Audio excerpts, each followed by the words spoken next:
Sura ile ya 20 mstari ule wa 11 utajifunza kwamba wafu watahukumiwa, wale waliokufa watakuja kuhukumiwa. Biblia inasema katika kile kitabu cha Ufunuo wa Yohana 20:11 na kuendelea hapo nitasoma. Biblia inasema, kisha nikaona kiti cha enzi kikubwa cheupe na yeye aketie juu yake, ambaye nchi na mbingu zinakimbia uso wake, na mahali pao hapakuonekana tena. Nikaona wafu wakubwa kwa wadogo wamesimama mbele ya kiti cha enzi, na vitabu vikafunguliwa, na kitabu kingine kikafunguliwa ambacho ni cha uzima, na hao wafu wakahukumiwa katika mambo hayo yaliyoandikwa katika vile vitabu sawasawa na matendo yao. Mstari wa 13, bahari ikawatoa watu waliokuwamo ndani yake, na mauti na kuzimu zikawatoa wafu waliomo ndani yake, wahukumiwe kila mtu kwa kadiri ya matendo yake. Mauti na ukuzimu zikatupwa katika lile ziwa la moto. Hii ndiyo mauti ya pili, yaani ziwa la moto. Na iwapo mtu yeyote hakuonekana ameandikwa katika kitabu cha uzima, alitupwa katika lile ziwa la moto. Bwana Yesu asifiwe sana. Amen. Nimekuja kukumbushana na wewe kwamba ipo siku wewe utakufa, na kwa kuwa wewe utakufa, kumbe kuna wakati unapokuwa unaenda ndipo safari inaanza upya. Sikiliza nikwambie, mwanadamu akifa biashara huwa haishagi, ndiyo biashara inaanza. Sikiliza nikwambie, Biblia inaeleza kuna mauti ya aina mbili. Mauti ya kwanza ni mauti ya mwili kutengana na roho, na mauti ya pili ni mtu kutengana na Mungu milele na milele. Na Biblia inasema ya kwamba mtu mmoja ambaye alikuwa anaitwa Yohana, huyo mtu alikuwa katika maono. Mungu akampeleka mahali, akawa amemweka mahali, anamwambia andika. Akawa anaandika, akawa anaonyesha jinsi ambavyo Mungu watu wanaandikwa majina, waliokufa kwenye bahari, waliokufa kwenye ajali, mauti, watu waliokufa katika mazingira mbalimbali. Biblia inasema waliandikwa kwenye vitabu. Kumbe kuna vitabu vinaandikwa. Vile vitabu vinapokuwa vinaandikwa, kwa hiyo Biblia inasema wafu watakuja kuhukumiwa sawasawa na matendo yao, na kila mtu atahukumiwa sawasawa na matendo yake. Yes. Sikiliza nikwambie, ukiwa huku duniani umeishije? Ukiwa huku duniani ulitumia mwili wako vipi? Ukiwa huku duniani ulitumiaje moyo wako? Ukiwapo huku duniani ulilishije na Mungu? Sikiliza nikwambie, hapo inatuonyesha kwamba kuna tofauti ya kufanyiwa sala ya wafu na wewe na wafu kwenda kutoa hesabu wenyewe wakisimama tena kwenye kiti cha enzi. Biblia inasema hiyo kiti alichokikalia ni Yesu Kristo aliye hai. Haleluya! Huyo mfalme wa wafalme anaitwa, mbingu na nchi zinakimbia uso wake. Sikiliza nikwambie, huyo mfalme Yesu Kristo aliye hai, Biblia inasema siku hiyo ya hukumu watu wote dunia utakimbia. Mauti ni roho, mauti ni roho, na hiyo mauti haitakuwepo tena. Wakati huo itakuwa imezuiliwa. Wakati huo watu watakuwa hawafi tena. Kwa sababu gani? Mauti itakuwa imeondolewa. Biblia inasema hapo ndipo watu watakwenda kutoa hesabu. Hapo ndipo wafu wakubwa kwa wadogo watasimama kwenye kile kiti cha enzi, ambao hicho kiti kimekaliwa na Yesu Kristo mwenyewe, ambao wewe ulimkataa. Ndiyo atakuwa yeye, ndiye ambaye anahukumu, anatoa hukumu. Yeye amesimama pale. Haleluya, haleluya. Biblia inasema na vitabu vingine vikafunguliwa. Kuna vitabu viko vingi. Biblia inasema kitabu kingine kikafunguliwa, kitabu kikafunguliwa. Kumbe unapokuwa unaishi huku duniani kuna mambo yanaandikwa, na wakati ule mambo yako unapokuwa yanaandikwa, hayo itakuwa ni kumbukumbu. Siku ile ya mwisho utakapokuwa umefika, itakuwa ni kufungua vitabu. Haleluya, haleluya. Ulikuwa jambazi, kitabu kitafunguliwa. Ulikuwa kahaba, kitabu kitafunguliwa. Ulikuwa kiwaiba wanaume wa watu, kitabu kitafunguliwa. Ulikuwa naabudu sanamu, kitabu kitafunguliwa. Ulikuwa ni jambazi, kitabu kitafunguliwa. Ulikuwa wewe naabudu mawe, kitabu kitafunguliwa. Biblia inasema hakutakuwepo na kujitetea. Hakutakuwepo na kujitetea. Katika ile sura ya 21 ule mstari wa mwishoni inasema huko nje wako mbwa, wako wazizi, wako wachawi, wako waoga, wako waabudu sanamu, wako wasiopenda wako. Biblia inasema hao tayari ziwa limekwisha kuandaliwa. Hiyo ndiyo mauti ya pili. Sikiliza nikwambie, mauti ya pili hautakwepa. Mauti ya pili utasema wewe ni mjanja. Unajua wakati mwingine ukiwa hai unasumbua watu, unasumbua, wanakuona wewe ni superstar. Mwisho wa mambo yote umekaribia mpendwa. Mwisho wa mambo yote umekaribia. Mwisho wa biashara umekaribia. Biblia inasema huyo Yesu Kristo aliye hai atakaposimama kwenye kile kiti chake, Biblia inasema bahari itakimbia. Come on. Biblia bahari itakimbia. Mauti itaondolewa. Watu watatamani kufa, lakini kifo kitakuwa kimeondolewa. Watu watatamani kujinyonga, kifo kitakuwa kimeondolewa. Watu watatamani kujizuru, kujizuru itakuwa imeondolewa. Kwa sababu gani? Mwenye nyumba amekuja. Mfalme ameingia. Amechukua nafasi yake. Leo hii anajifanya kuwa kama hajui, anajifanya kama ni mpole.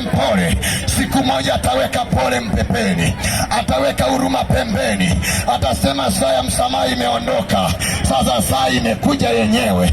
Kila mtu atasimama, anatoa hesabu. Utatoa hesabu. Na wale waliosema unywe kidogo watasimama, watatoa hesabu.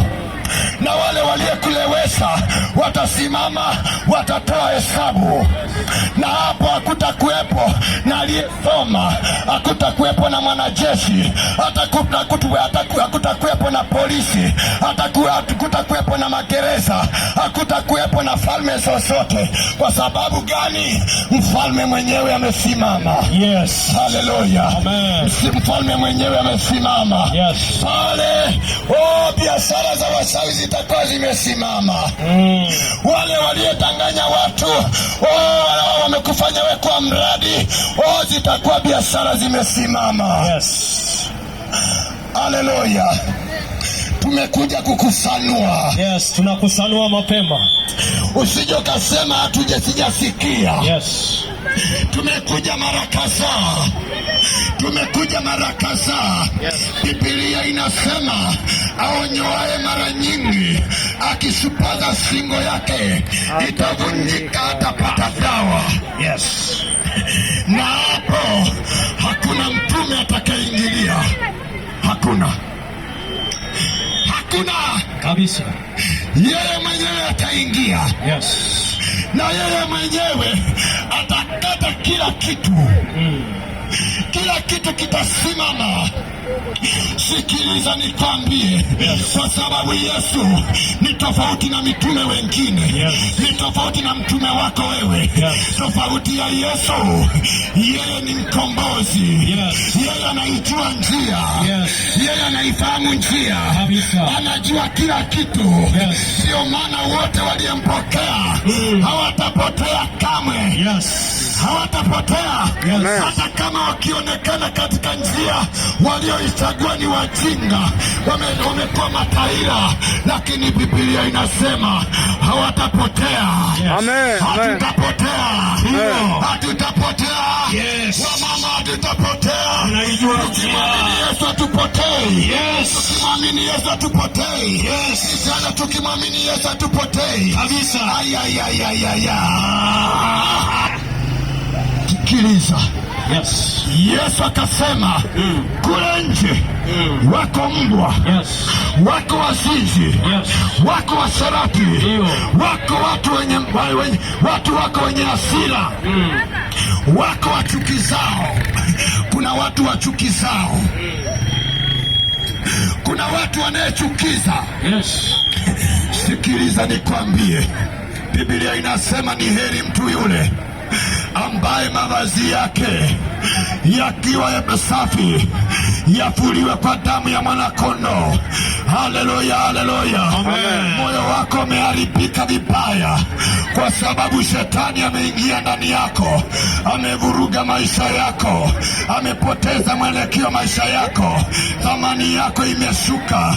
Ndio maana kila wakati unajirekebisha kwa unga, unajirekebisha kwa kutumia makeup, unajaribu kunyanyua uso, kunyanyua kurudisha sura yako, unaendelea. Ninataka nikwambie, wafu watahukumiwa. Hata kama una sura nzuri utakufa. Ninataka nikwambie swali moja, ukifa utaenda wapi? Hilo ndio swali la kujiuliza. Hiyo ni homework. Na hapo ndipo utakapokuwa umebaki mwenyewe. Hakutakuwepo na dini ya kwanza na dini ya pili na dini ya tatu na una ya mwisho. Hakutakuwepo. Atakuwepo ni mfalme mwenyewe. Biblia inasema kutakuwepo na mji mzuri huko, ambao huo mji utashushwa kutoka mbinguni. Ni mji mtakatifu. Na huo mji walioandaliwa kwenye kuingia kwenye ule mji ni watakatifu walioko duniani. Ni watakatifu walioko duniani. Haleluya, haleluya. Wale waliojinyima uovu, waliojinyima tamaa za wanawake, waliojinyima raha za dunia hii, hao ndio wataingia kwenye ule mji. Wataingia mji wa Yerusalemu kwa malango 12. Haleluya, haleluya. Pigie Bwana Yesu makofi. Sikiliza, hatujaja kuhubiri kwa sababu tumependa. Tumekuja kuhubiri kwa sababu kuna tatizo. Na hili tatizo ni dhambi. Dhambi ndio inafanya watu wanauana, watu wanatapeliana, watu wanaiba, watu wanakalia mizizi, wakifanya biashara wakiwategemea wanadamu. Ukiangalia kwenye hili bango hili hapa, hebu soma vizuri, wanasema hivi, watakupatia dawa ya mvuto wa mapenzi, biashara na masoko, sijili na utaji. Wewe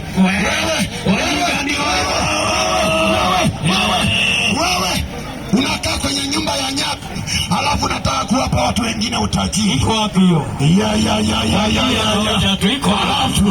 Alafu shetani alivyo mbaya, amewafumba macho, alafu wanafuatilia.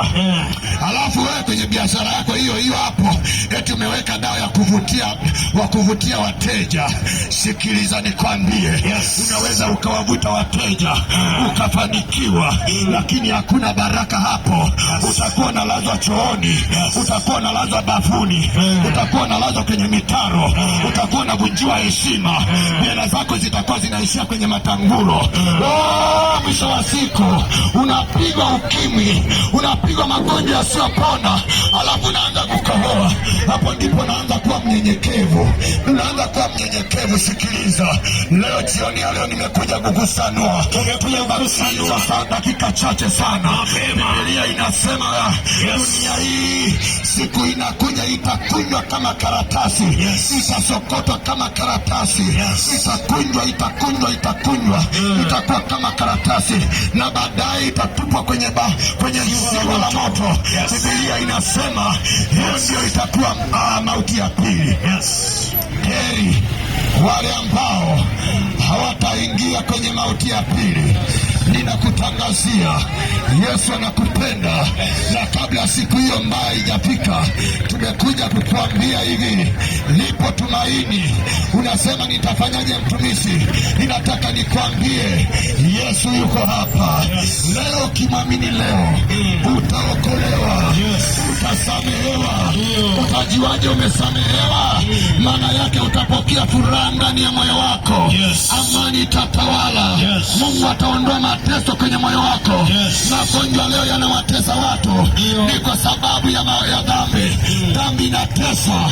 Leo umekuwa mvuta bange, umekuwa mvuta sigara, umekuwa unajipiga na makonyagi, leo umeua maini, leo umelainisha maini, yameungua, yameteketea. Sikiliza, mauti ya pili inakuja. Mauti ya pili usiombe, mauti ya pili usiombe, maana utakuwa na hela itaishia hapa, pesa zitakosa thamani. Thamani ya wokovu wetu ni Yesu Kristo aliye hai. Na jioni ya leo unasema nifanyaje mtumishi wa Mungu? Nataka nikwambie, Yesu anasema ninasimama kwenye moyo wako. Hiyo sauti unaisikia ina hukumu hiyo. Hiyo sauti inakukosesha raha hiyo. Pamoja unaabudu. Hiyo sauti ni sauti ya Yesu. Ni sauti ambaye amekuumba wewe. Anakutaka kwenye maisha yako, anakutaka ubadilike. Sasa naomba nikuongoze sala hii haraka. Usije ukasema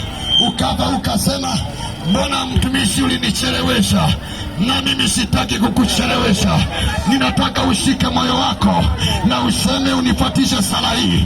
Sema, e Bwana Yesu, nimekuja kwako, nimekwisha kutambua mimi ni mwenye dhambi, sina raha, sina amani, sina raha, ninateseka kwa muda mrefu. Yesu, leo nimesimama nikiwa na akili zangu. Ninaomba unifute jina langu, ninaomba unifute jina langu kwenye kitabu cha hukumu, kwenye vile vitabu cha hukumu. Yesu Kristo aliye hai, niandike kwenye kitabu chako, ili siku ile nikisimama, ili niwe na amri ya kuingia kwenye ufalme wako, kwenye ule mji uliouandaa tayari kwa waliookoka, walio tayari, walioachana na dhambi. Leo Yesu, nimekupokea, ufanyike Bwana na Mwokozi wa maisha yangu. Asante Yesu, umeniokoa, asante Yesu, nitakuwa pamoja na wewe, na wewe pamoja nami siku zote za maisha yangu, kwa jina la Yesu Kristo aliye hai. Amen. Kuombea sasa.